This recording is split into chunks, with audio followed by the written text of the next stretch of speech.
Salut, chers abonnés. Voici comment obtenir du miel bien filtré. Vous voyez, nous avons utilisé lorsqu'on récolte au rucher, et comme on a des ruchers assez loin, on presse généralement et qu'on les met dans les bidons pour revenir à la miellerie avec.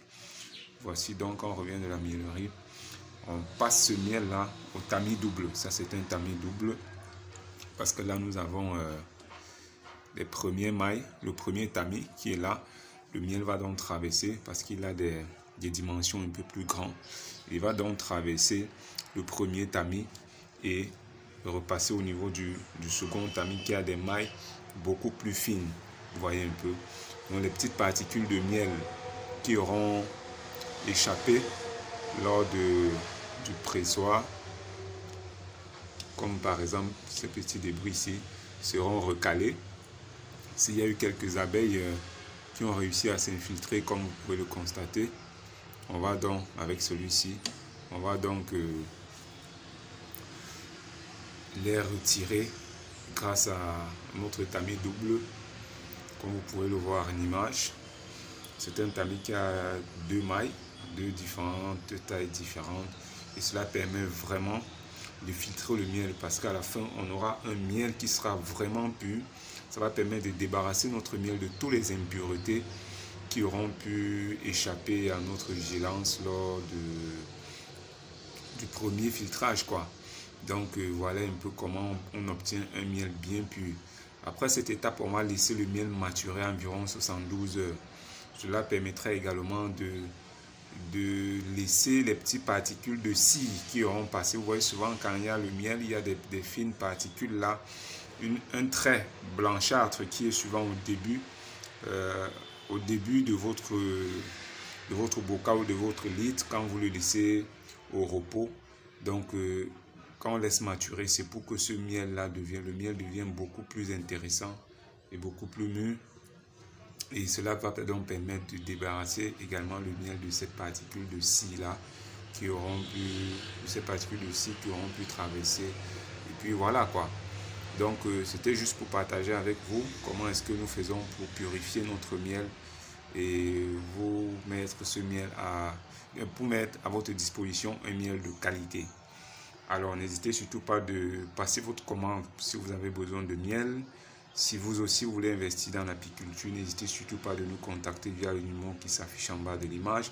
Si vous avez besoin également d'un tamis comme celui-ci, n'hésitez surtout pas de nous écrire également via le numéro qui s'affiche en bas de l'image, car chez DAF, vous avez votre matériel apicole à disposition. Vous avez de très bons matériels qui vont vous permettre de mettre sur le marché des produits de qualité. Voilà, donc on va laisser le miel se filtrer au fur et à mesure.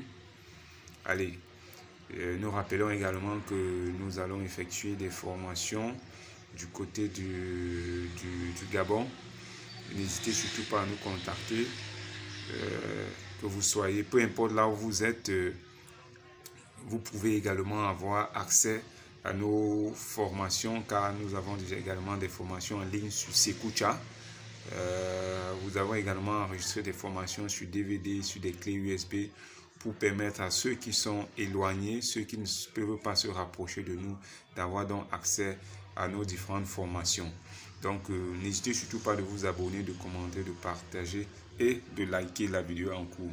Le miel, c'est un médicament. Le miel, c'est vraiment de l'or. Nous devions toujours avoir 1 litre de miel au moins chez soi. Allez, on se dit à très bientôt. Voilà donc le résultat après filtration. Vous avez vu comment le premier tamis a recalé les particules un peu grossières, les petits débris qui ont pu échapper à la première filtration. Et voilà donc le second qui continue à filtrer. Vous voyez déjà, vous pouvez voir déjà là que c'est du miel déjà bien propre, bien purifié. Et ainsi, ce sera prêt à la consommation. Bien évidemment, il y a quelques bulles d'air.